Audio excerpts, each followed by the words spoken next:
Okay, hello and welcome to episode 30 of Dano Says So. I've had a lot of people with a long story and an interesting story on the show. Today's guest is someone, no matter how long he and I talk, we're not going to get to everything. We have a zero fucking chance. There will always be pieces to this onion that can still be peeled, so we'll probably have to swing back at some point. Just in bio, you'll start to get an understanding of what I'm saying. I met Big Frank Harrison in 1984 at the time, and I doubt he remembers that, but at the time he was, I don't know whether, would you call it stage managing or running security? Uh, what show? This was at the Olympic, and I'll get into it in the interview, but so during the Probably Olympic, stage managing. okay. From there, you know, as a record hunting teenager, you know, I knew Frank through Zed Records. He is one of my most notorious ex-bandmates in the best kind of way because of Carination. He is the founder of Nemesis Records, which was the launching point for some incredible acts. And for how many years now you've had a career as a tattoo artist?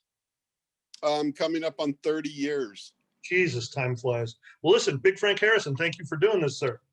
Yo, my pleasure. All right.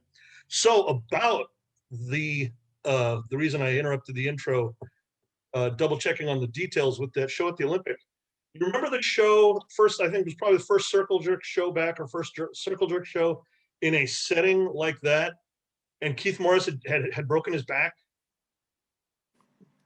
Okay, so was he wearing a back brace? He was. Okay, yeah, I remember that. And for everything that was going on, the most striking thing to me, because it's a crazy ass show and everything else, right? Was you got on the microphone, and I wasn't familiar with you, and basically told 1,000 people, anyone bumps into this guy, you got to fucking deal with me. Oh, I did? Yeah, and I was like, okay, I'm going to go sit in the back. We're good. You know, so it was a hell of a first impression. You're dropping down out of camera a little bit if you want to play. Oh, sorry. No, you're good. I think I'm starting to create that angle again. Okay. It's this big mandala behind me that's like throwing. Maybe I should be sitting center to. That's all right. We're good. Okay, so anyway, that was one of a million stories that people bring out of the Olympic. Right. What was sort of the craziest space you had to do that job in? The Olympic was pretty crazy. Fenders was pretty crazy. Mm-hmm. Craziest thing that happened at the Olympic? Sure.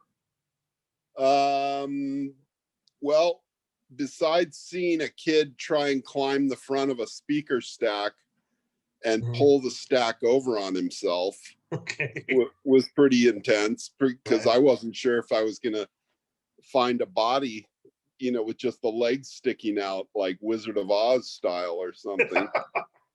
Right. But that was pretty crazy. I was actually sheltered from a lot of it because I had my whole backstage area and backstage crew and you know, and guys that would, you know, help me no matter what, and did. Yeah, I mean, I had guys try and charge me for, like, pretend they were down, and the second I turned my back, they start going for me, and if I didn't have friends, I think I would have been caught a couple times. Yeah, no, you had some road tested individuals around you. I remember that. I remember the one or two times that you had me work shows for you. I was thinking, what in the name of God am I doing here? I never felt more lily white and half cooked in Orange County in my life. Oh man, was it at it was probably a Fenders show. You had me work 2 shows at Fenders, and then you asked me, I think, to do either the Balboa Theater or some kind of Venice related show, and I was like, you know, Frank, I think I'm good. Oh man. Yeah. So Centers of the Universe in Southern California in the 80s were the shows themselves, and then very much Zed Records. Right? When did you start at Zed Records? I want to say somewhere around early 83, 80, maybe a little earlier. All right. But I think it was, everything started happening at the time I was, I was living in Whittier, and I was hanging out with the Flipside people. Okay. And then, I don't know, from hanging around with them, like doors started opening. Like I went to I went to a show, and I've told the story before, but I went to a UK sub show and jumped on stage and sang Stranglehold with Charlie Harper, and the lady that owns Z Records said, we need him working at Z Records. Mama Z. Yeah, Mama Z hired me on the spot. Well, I guess sort of scene, but yeah, she just hired me, and then I quit being a regular part of society for, quite a while. Yeah, or the center of a sub society, because for most kids my age in the 80s, you made 1 or 2 trips to Zed's a week, and a big part of it was going to visit Frank. So thank you for being that. Oh, no problem. Yeah. Before we move along too fast on things like that, I'm realizing when you brought up UK subs, you and I know a lot of the same people through hardcore, through sort of very clean cut, sort of forward thinking hardcore, right? Sure. But we both have mileage in the even earlier punk rock than that. You much more so than me, right? Oh, I can go back even before punk rock. Oh, really? Well, have at it, sir. This is your episode. Well, no, I was just thinking about it because everyone always goes back to the Golden Voice and the Z Records and everything. But when I was a little kid, I was trying to be a sponsored skateboarder. Really? And actually competed in contests with the original Z Boys, and competed up against a lot of the guys that ended up becoming big names. Really? Tom Sims, Russ Howell, Tony Alva, Jay Adams. I never would have known. I used to skateboard I used to ride my my girlfriend's moped to the Concrete Wave in Anaheim. Oh yeah. And it was, good times. I remember. But that was a little bit of my introduction to punk rock. I was seeing these guys at the skateboard park, and they were talking about these places like the Mask, and I could never. No one would tell me where it was. Yeah. I mean, I was just a kid. I couldn't get out there anyway. So how I got to the skate park on that moped is mind-boggling to think back on anyway. But right. Yeah. So that's just a little. I don't know. I don't know. I remember that you could skate because I could not. You were skating. You were messing around on somebody's board in the parking lot at Zed once. And I mean, This is, when you're a man of Hellboy dimensions, I was thinking, God, everybody's a fucking athlete, man. No, yeah. I mean, yeah, I don't know. Yeah.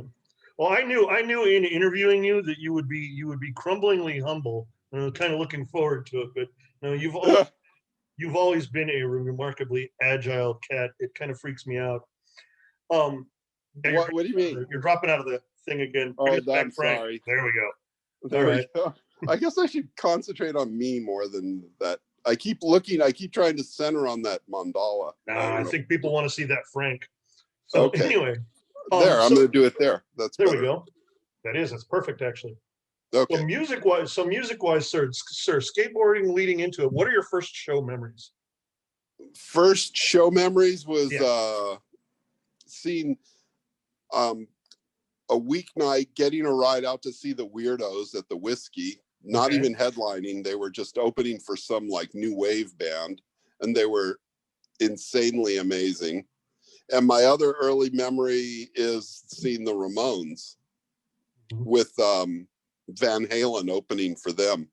Right. Wow. That's kind of crazy. I missed Van Halen.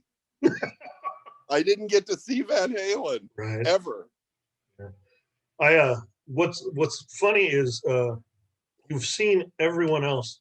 I remember you would have shows going at places like the Whiskey and stuff, and you would hire hardcore kids to sleep overnight to keep an eye on the equipment.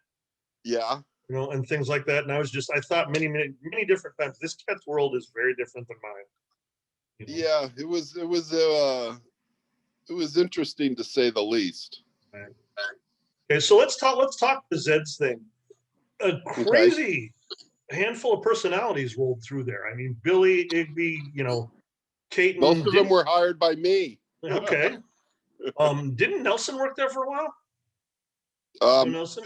I think a very short while, and I think Yeah. that was one of those cases where very much I think I did the same thing with Ron Martinez. I was like, I want to still be your friend, so I don't think you should work here. Okay. Well, let's talk Zed Records. I don't know how much you talk about running a record store or running a record store with the Zampellis or being a part of the record store, but it was the place to get anything independent and get anything on vinyl. How much did your role at Zed's influence your deciding to do a label? Oh, I've wanted to make this point forever. And the point is that I would not have done Nemesis Records if it hadn't been for Workshed Records. I saw what you were doing and I wanted to do something like it. It was a combination of you and then Johnny from Sympathy for the Record Industry, who released like 500 records in a 2 years, ridiculous amount of time. He released like 507 inches. And I was like, well, I can release a handful if he can release 500. I mean, I guarantee you, even despite national distribution, the Workshed would not have moved as many units as we did if we didn't have an anchor in Zed's. The shelves at Zed's were the first place we went with records, and they were the place we had to restock the most often. Yeah. Let's jump then. Let's go to the label, and we'll circle back on doing music. Okay. Workshed had some like very strict confines, and this is not about Workshed, but it was I only did Orange County bands. Right. I had to feel some kinship to the specific things that the bands were singing about, which made it somewhat narrow artistically. And I think in a way I played a little too much of an active role in sort of telling the bands where I thought they should be headed.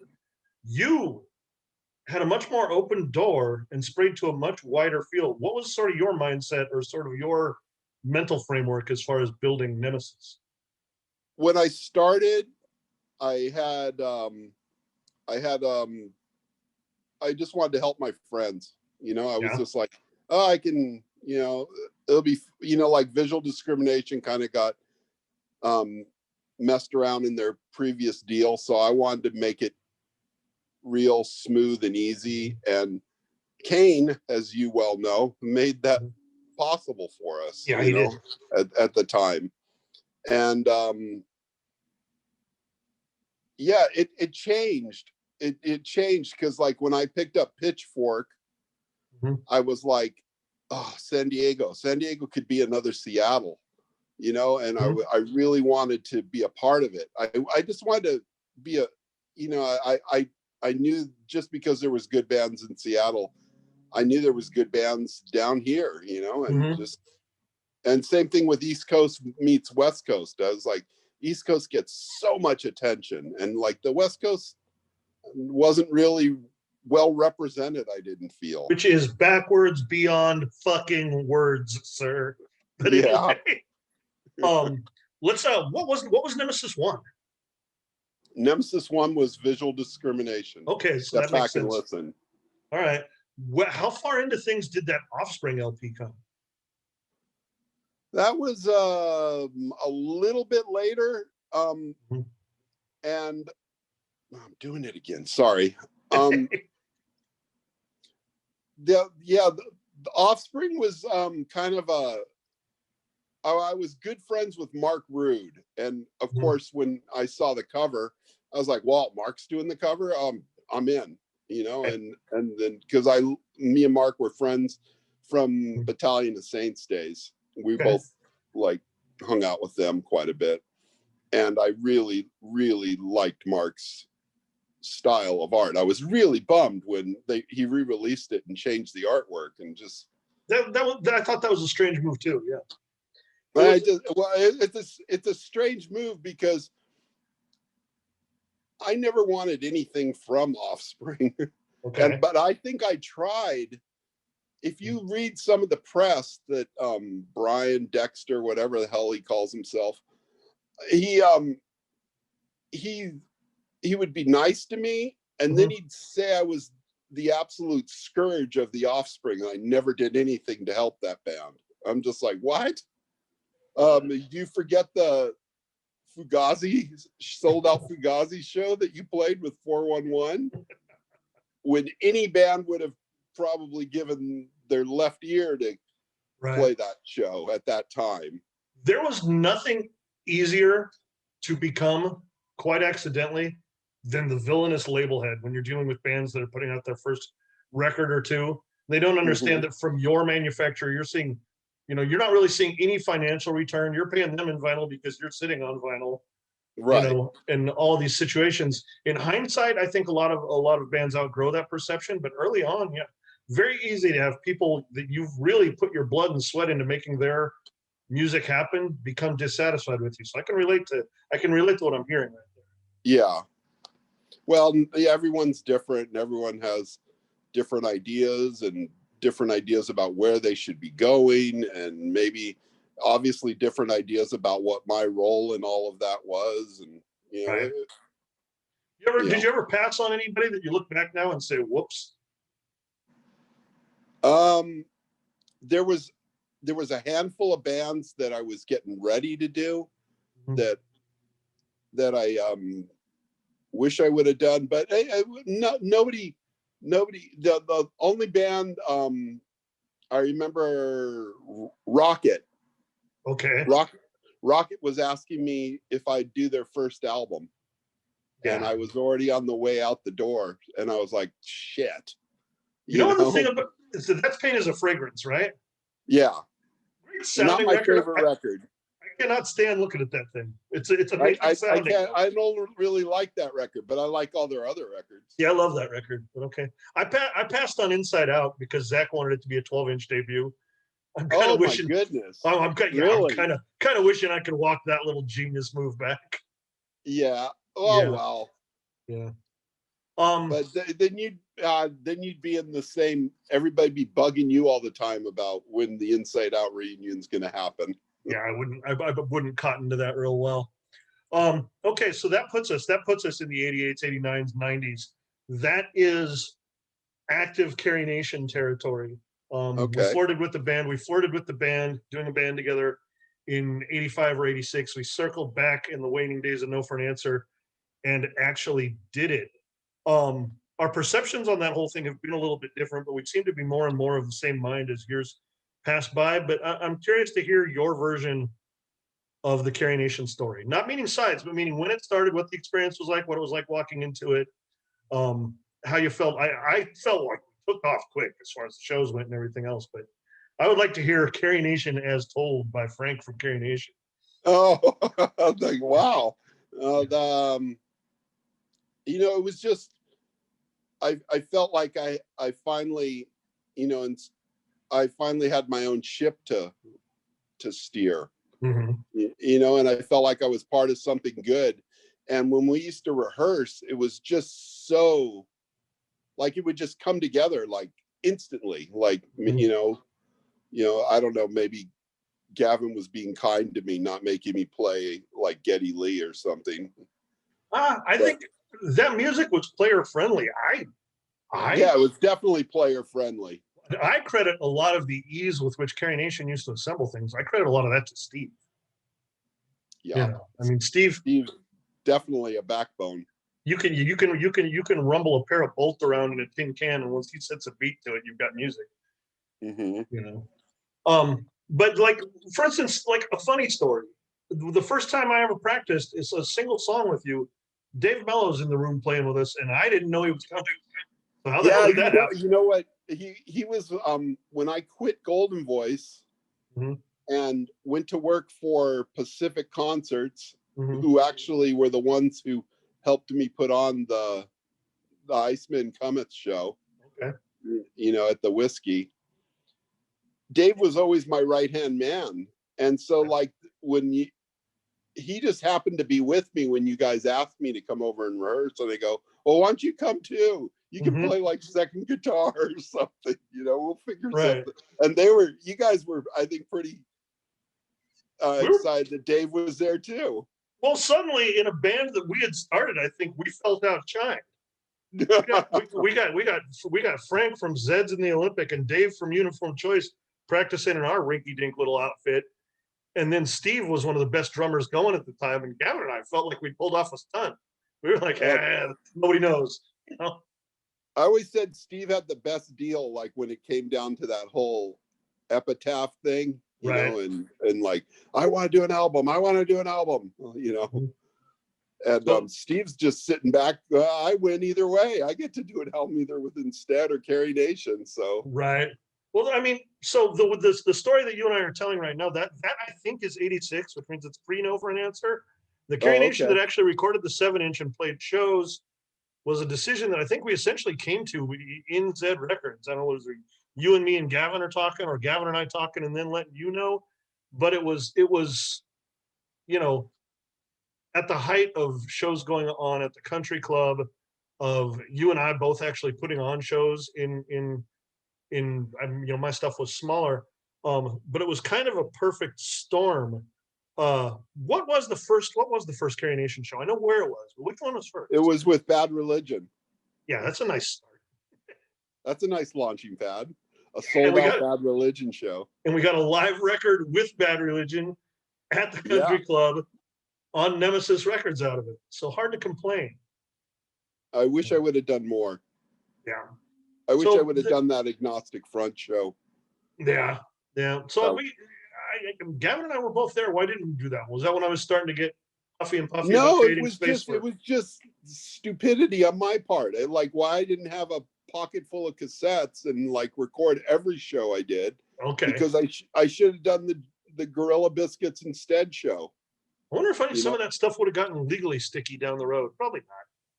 Yeah, I don't know. Everything. I mean, I was able to navigate Sick of It All and Slapshot. And right. So in Carination, yes, it was bigger sounding than No for an Answer.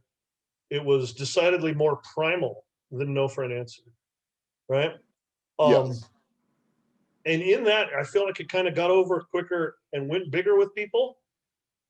And that, I'm just kind of sharing this with you. That wasn't what I was looking for going in. Oh, I know. I knew you didn't. I mean, I think at one point you told me that you didn't even want to play live. You just wanted to do the 7-inch, and that was going to be it. And we got to play live. I'm like, yeah, well, you were right, and you got us great shows. My thing was that I wasn't crazy about the direction hardcore was going in.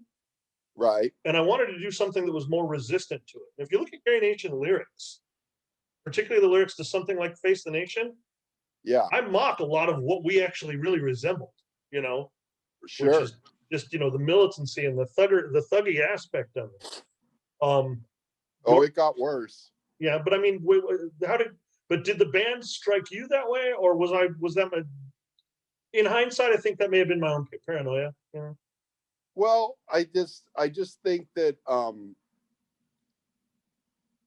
you know, in hindsight, you know, we had a shelf life, you know, and we weren't loaded up with preservatives, you know, so it ran its course, you know, it burned bright and, you know, it burned out quick, I guess, you know, but, and you know, and I mean, I really got some insight when I listened to you and Gavin talk about like the directions you got. You know, you wanted to do 411, he was doing Trigger Man, and here's this dinosaur over here that wants to I want to keep doing Carination, you know. It's like, well, I mean, I just wanted an album, you know. To defend the dinosaur perspective, I was talking to Joe Nelson yesterday. And Joe was saying, you know, that's a band that if you'd stuck with it, probably would have been bigger than most of your bands. And 30 years down the line, I gotta admit, he's probably right. You know, who knows? I just think it would have been, in my head, it was like to be on Epitaph, and we would have been on Epitaph before Rancid, before Offspring. Those little, you know, that would have been nice. But you know, it just wasn't meant to be. You know, and then even like years later, I tried to get a job at Epitaph, and I couldn't even get a return phone call. The world changed so much by maybe 94, you know. This probably started in 91, 92. By 94, things that we used to consider, I think, local resources were now lofty businesses, you know. Yeah. And I by 94, I was well into tattooing and just like not looking behind. I was actually, trying to make a clean break, Tell me and why. just, That's interesting. I was, well, I kind of went into it in the book a little bit with, I was just tired of the music business. I was tired of being accused of doing things that I wasn't doing, Mm-hmm. and, constantly defending myself. And on the other hand, you've got, I don't know how much you had to deal with him, but that Eric from Cargo Records, the guy who Kane used to have to answer to. Yeah. That guy just didn't like me, I never And so talked to like him. I chose never to talk to him at all. oh, see, I thought, oh, this guy's gonna love me. I'm making, I've got to be helping Cargo with all my Mhm. releases, and Mhm.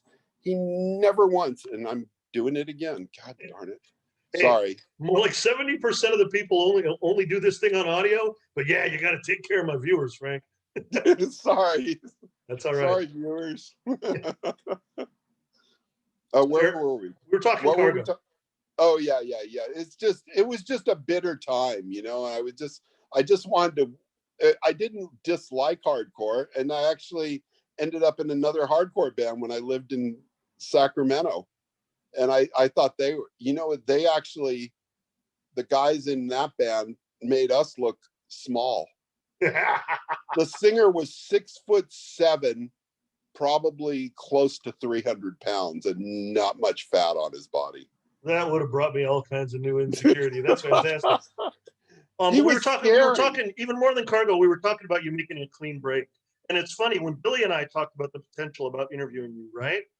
Mm-hmm. He said, you might have some interesting things to say about the toxicity of the spotlight or visibility, and about how for some people it's maybe good to step away from it. I don't know if he's right or not, but what do you think of that? It is good to step away and then look at where you were. I don't know. It seems, for me, it was the right thing to do. Okay. It's what I needed to do at the time, because I had to fully immerse myself in tattooing to do it. It was like, it isn't something you can just like kind of casually do. You got to kind of give yourself over to it. And it just, it takes up every minute of every day, just drawing and tattooing and trying to stay relevant. And, this is all pre-social media too. Right. So at the time, like, I'm constantly trying to send photos to magazines and trying to just get a little piece of the pie, trying to get my little piece of the pie, and, with mixed results. Oh, I've always heard nothing but good things, but if you ever want to talk about a dude falling comfortably into a persona, when I was living in the Bay Area and I heard you had gone north too, and I'm like, what is he doing there? He's a professional tattoo artist now. I was like, oh yeah, that doesn't make any sense at all. You were the first sleeved person I ever met in my young, sheltered, mid 20th century life. Wow. Yeah, and you do it justice. Let's talk about something that I don't know whether it's difficult or not. It's not a situation I've ever been in, but in 2016, I played a benefit with Youth Brigade, Excel, Final Conflict. I'm forgetting who else was on the bill at the El Rey Theater. It's the only time I've played the El Rey Theater. Repute. Ill Repute, okay. Yeah. Excel, Final Conflict, Youth Brigade, Chorus, and Dundee. Chorus. That's the bill. Okay. Yep. Thank you for the assist. In any case, the thing that brought all of those bands together was your medical situation. Why don't you tell me what happened that year? Oh man, it still gives me chills to think about. Okay. When I moved to Santa Rosa,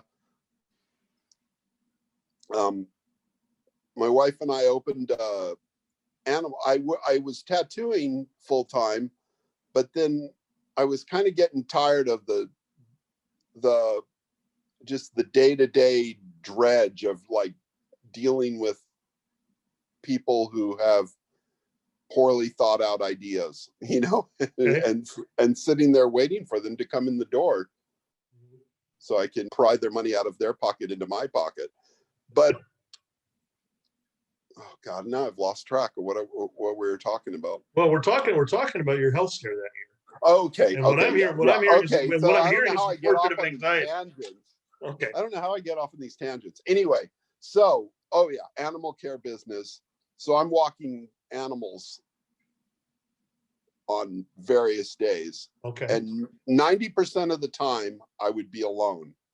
Okay. For some reason, on the night of my heart attack, Mhm. I had my daughter with me. 8 or 9 times out of 10, I would have been alone, and I wouldn't be having this conversation with you right now. Okay. But she revived me. She brought me back. I don't even know how many times. And then, I mean, my own daughter saved my life, until the paramedics got there. Mm-hmm. And then I was put on ice, as they say, I was basically in a forced coma for 3-4 days, and like not expected to survive. My survival rate was supposedly under 5%. Like, people that die out in the field like that don't usually come back. Well, we're glad you did. Thanks. Me too. What has the road back been like? I mean, what that I would imagine that forces a handful of lifestyle changes, and I would Oh, imagine it creates a perspective that I have not experienced. as far as perspective, I'd say, I'm blessed and grateful, for what I do have. And it's been, like that year that it all happened, everybody coming together for me was like, God, it was just like, I mean, it was like my heart was being rebuilt by my friends, Right. and it's been harder. I'd say it's been harder now because as I go along, I'm constantly having to adjust my heart meds, and like the offside of heart meds is I get really tired easy. It's hard to regulate my body temperature. So I like right now, the whole house could be hot and I'm in here freezing because I just think they're trying to keep my heart beating at a slow rate. Okay.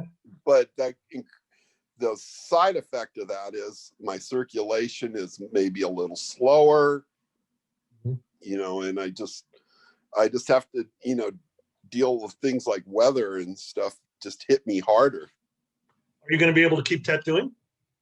Oh yeah, I Okay. can. All right. Yeah. No, I have no plans on stopping any of that. How has the year of the plague affected that?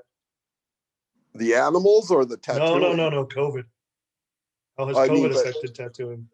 Oh, it's shut it down on numerous occasions. I haven't touched my tattoo machines in 6 months. I haven't even touched them. Well, listen, my thinking is you are perhaps the most traveled dude I've had on right now. And you are, for as terrifying as I found you in my youth, seem to be very comfortable and very zen these days. So this was a pleasure. I want to give you a chance to throw in anything you want to, or if you have any advice or any perspective you want to toss out there before we go, please do it. Oh, advice or perspective. I just, as far as being more zen, I mean, I think having a near-death experience makes you really realize how little all these, how petty all these little squabbles we have, in the big scheme of things.